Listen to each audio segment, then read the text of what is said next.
नमस्कार, मैं नियाज खान और आप देख रहे हैं एनएमएफ न्यूज और हमारे साथ मौजूद हैं नावेद सर। और आज हम बात करने वाले हैं राजस्थान में मौजूदा राजनीतिक परिस्थिति के ऊपर। जैसा कि हमें पता है कि राजस्थान में इसी साल के आखिर में चुनाव होने वाला है और इससे पहले राजनीति जो है वो गरमाई हुई है। राजस्थान में लगातार कांग्रेस में दो फाड़ होता हुआ दिख रहा है। एक तरफ सचिन पायलट हैं तो दूसरी तरफ अशोक गहलोत हैं। और अब सचिन पायलट ने ये अल्टीमेटम दे दिया है कि अगर इस महीने के आखिर तक उनकी मांगों को नहीं माना गया तो वे कुछ बड़ा करने वाले हैं। नावेद सर, देखिए नियाज, राजस्थान में कांग्रेस के लिए हालात ठीक नहीं है, हर कोई जानता है। गहलोत और सचिन पायलट दोनों एक पटरी पर नहीं है। ये खींचतान जो है सरकार जब बनी उसके बाद से ही दिखाई दे रहा था। दो बार तो नौबत ऐसी आ गई कि सचिन पायलट अपने धड़े के नेताओं को लेकर रिजॉर्ट में रुक गए। और ये ऐसा कब होता है हर कोई जानता है, जब सरकार टूट रही होती है, हट रही होती है। लेकिन वहां से फिर उनका कुछ हृदय परिवर्तन हुआ और वापस आ गए। वो बार बार यही कहते रहे कि गहलोत पुरानी सरकार के किए भ्रष्टाचारों को दबा रहे और उनके खिलाफ कार्रवाई होनी चाहिए। उनका ये कहना है कि जब पिछला चुनाव लड़ा गया तब जो वो कांग्रेस के अध्यक्ष रहे तब उनका ये कहना था कि हम इन्हीं मुद्दों को लेकर चुनाव सड़कों पर जनता के बीच में गए, इन्हीं मुद्दों पर हमें वोट मिला। लेकिन गहलोत आए, सीएम बन गए और उसके बाद उन्हीं सारी फाइलों को उन्होंने दबा दिया। और ऐसे में अगली बार चुनाव में जब हम जाएंगे तो हम किस मुंह से जाएंगे?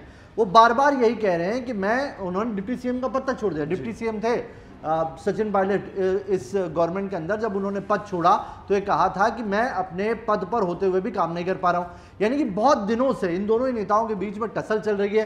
कभी राहुल गांधी आते हैं, दोनों का हाथ पकड़वा के फोटो खिंचवा देते हैं और दोनों को शांत करके पहुंचवा देते हैं। लेकिन ये मानिए कि पिछले चुनाव में अगर सरकार बनी तो उसमें पायलट की भूमिका बहुत महत्वपूर्ण थी। पायलट ने वहां पर चुनाव लड़ा, जन जन के बीच में गए, आक्रोश पैदा किया और कांग्रेस की सरकार बनाने में पायलट के आप जो योगदान है उसको नजरअंदाज नहीं कर सकते। लेकिन जैसे ही सरकार बनती है, सरकार बनने के बाद गहलोत आके काबिज हो जाते हैं। नंबर गेम में पायलट पिछड़ जाते हैं।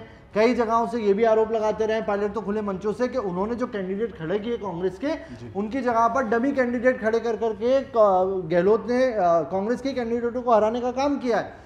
तो ऐसे आरोप अब वो खुले में, अभी तक ये सारी चीजें जो हो रही थी टेबल के अंदर टेबल हो रही थी और पायलट इसको या तो पार्टी फोरम पे बात रख रहे थे या फिर आला कमान के सामने बात रख रहे थे। लेकिन अब लग रहा है कि चुनाव के एंड पहले पायलट के हाथ से बाजी निकल गई और इसलिए पायलट खुलकर मैदान में आ गए। जन संघर्ष यात्रा कर रहे हैं वो और पिछले कई दिनों से जगह जगह पर वो रैलियां करते जा रहे हैं और रैलियां करके वो सरकार की धज्जियां उड़ा रहे हैं। गहलोत मुख्यमंत्री उनकी धज्जियां उड़ा रहे हैं और अब जयपुर में होना उसका समापन, आखिरी रैली जो होनी है जयपुर में होनी है। और उसके बाद अभी तक जो कहा जा रहा था, जो ये कहते हैं कि एक बहुत ही डेकोरम में शांति से तरीके से अच्छे नेता के तौर पर पायलट जिस तरीके से प्रदर्शन कर रहे थे, आप मत भूलिए पायलट को सीएम बनाने के लिए राजस्थान जला है।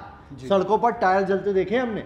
किस तरह का पूरा बवाल हुआ था जब खबर आई थी कि गहलोत को सीएम बना रहे और उस वक्त सब आला कमान को पायलट को बुलाना पड़ा और पायलट को अपने समर्थकों को कहना पड़ा कि मत कीजिए ऐसे, और तब जाके शांत हुए थे सब। पायलट आते हैं गुर्जर उससे और वहाँ पर राजस्थान में जो उनके कार्यकर्ता हैं या उनके समर्थक हैं वो बहुत ज़्यादा तादाद में जाट गुर्जर, और वो खुल के कब से कह रहे हैं कि उनके साथ उनके जो जाति है उनके साथ यहाँ पर धोखा हुआ है, पायलट को नजरअंदाज करके। अब उन्होंने एक अल्टीमेटम दे दिया है और अल्टीमेटम में उन्होंने डेट डिसाइड कर दी है और 3 शर्तें रख दी कि जब तक ये नहीं मांगी जाएगी तब तक हम ऐसे ही भ्रष्टाचार खोलते रहेंगे इस सरकार। जी बिल्कुल नावेद सर, ये 3 शर्तें जो है वो एक तो है कि वसुंधरा राजे भ्रष्टाचार की जांच हो और दूसरी जो शर्त है वो आरपीएससी के भ्रष्टाचार की जांच की मांग कर रहे हैं और तीसरा जो पेपर लीक का मामला था उसमें जो युवा थे उसके मुआवजे की बात की जा रही है। लेकिन नावेद सर, ये सब कुछ देखने के बाद क्या आपको पंजाब याद नहीं आता कि पंजाब में किस तरीके से चुनाव से ठीक पहले कांग्रेस में दो फाड़ हुआ था, किस तरीके से कैप्टन अमरिंदर सिंह और कैप्टन अमरिंदर सिंह एक तरफ थे और दूसरी तरफ जो थे सिद्धू थे। तो ठीक वैसा ही मामला यहाँ पे देखने को मिल रहा है। चुनाव इसी साल के आखिरी में चुनाव है और राजस्थान में इस तरीके की चीजें बिल्कुल बदलती हुई नजर आ रही है। तो कहीं ना कहीं पंजाब की तरह यहाँ पे भी कांग्रेस को नुकसान हो सकता है। देखिए न्याज, दोनों जगह पर सिचुएशन डिफरेंट थी। पंजाब वो स्टेट है जहां पर आप जिस वक्त इलेक्शन हो रहा था और वहां पर मैं बिल्कुल सही, आपने बिल्कुल सही कहा कि इसी तरह से कांग्रेस को नुकसान होगा। हर पार्टी चुनाव लड़ने जाती है, वो चुनाव लड़ती है तो जीतने के लिए ही लड़ती है।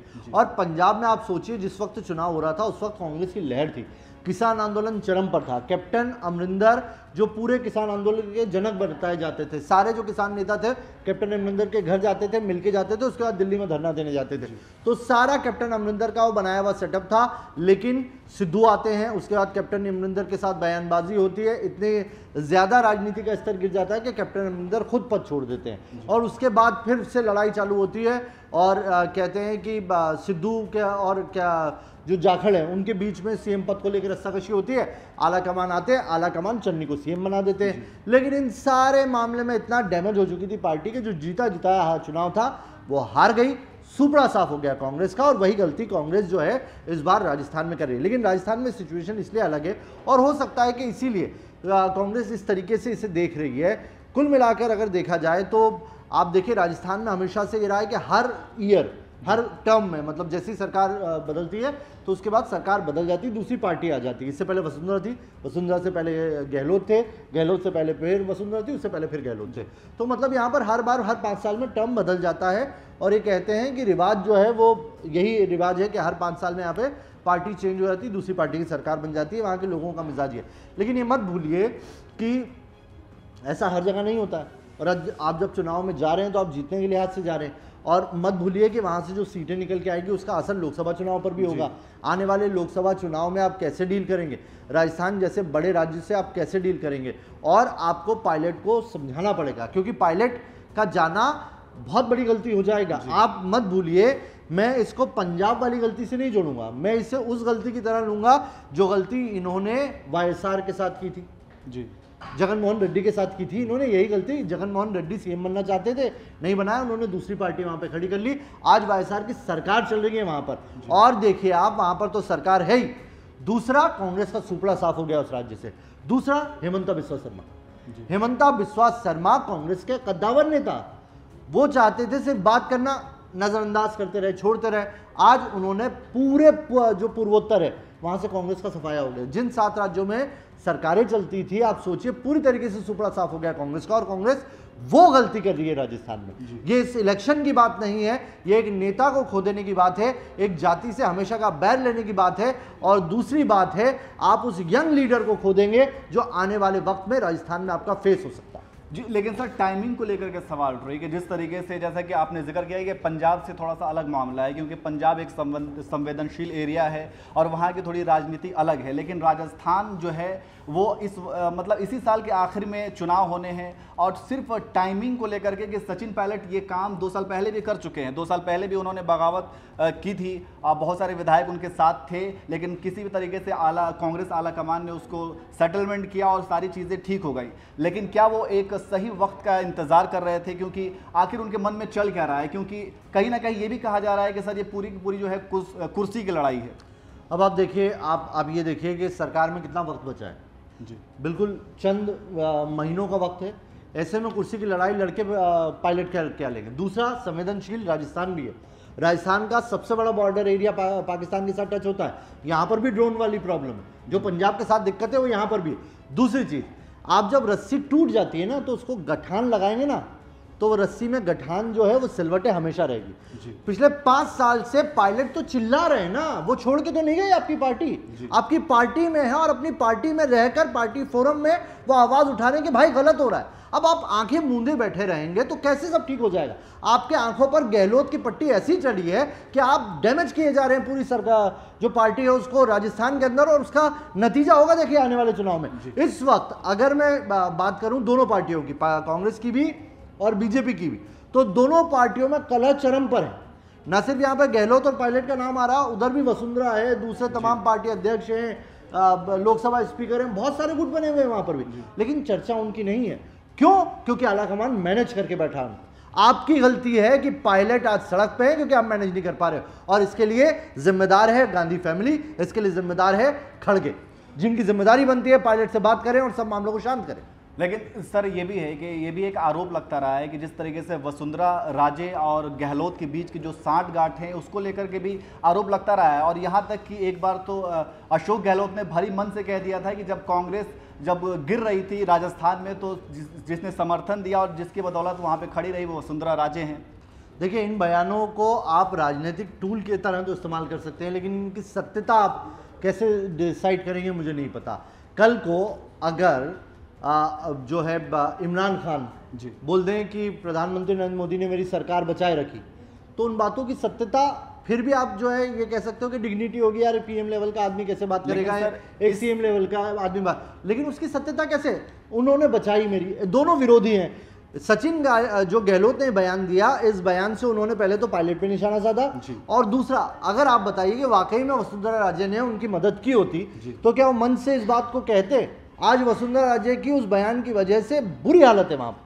अगर उनका साथ दिया होता वसुंधरा राजे ने तो वो इस तरह से मन से कहते और उनकी पार्टी में उनकी किरकिरी कराते। जो दोस्त होता है उसको तो आप संभाल के रखते हैं, ऐसे थोड़ी बेइज्जत करते हैं। अगर उन्होंने किसी वक्त में मदद की तो आज उस मदद को आप ऐसे चुनावी उसमें इस्तेमाल करेंगे, इसका मतलब तो गहलोत बहुत बुरे नेता, अपने दोस्तों को इस तरीके से सरेराह जलील करते हैं। और सर ये इस तरीके के बयान देकर के वो किस तरह के राजनीतिक फायदे के लिए वो इस तरीके के बयान, उन्होंने पायलट को भी निशाना साध दिया और वसुंधरा राजे को भी निशाना साध दिया। आज वसुंधरा राजे सफाई देती फिर रही है, भैया मेरा गहलोत से कोई लेना देना नहीं जी, और पायलट तो चिल्ला ही रहे हैं कि वसुंधरा के सरकार जो मामले हैं उन दबा रहे हैं। जी बिल्कुल। तो जैसा कि नावेद सर ने बताया कि राजस्थान का मामला जो है वो कांग्रेस कहीं ना कहीं अपने ही पैर पे कुल्हाड़ी मारने वाली है, अगर ये मार सकती है, क्योंकि कांग्रेस जो है वो पहले ही कर्नाटक में जीत के बाद कहीं ना कहीं कांग्रेस का कॉन्फिडेंस जो है वो हाई लेवल पे है, लेकिन अब जो है मेन चैलेंज जो है वो है उत्तर भारत में चुनाव में जीत। और अब राजस्थान में इसी साल के आखिर में चुनाव होने हैं और इस चुनाव में क्या कांग्रेस में जिस तरीके से दो फाड़ हुई है, एक तरफ सचिन पायलट हैं, दूसरी तरफ गहलोत हैं, और दोनों के बीच जो राजनीतिक गहमा गहमी देखी जा रही है वो राजस्थान चुनाव में कांग्रेस को कितना फायदा पहुंचाती है ये तो वक्त ही बताएगा। फिलहाल इतना ही, देखते रहिए NMF न्यूज़।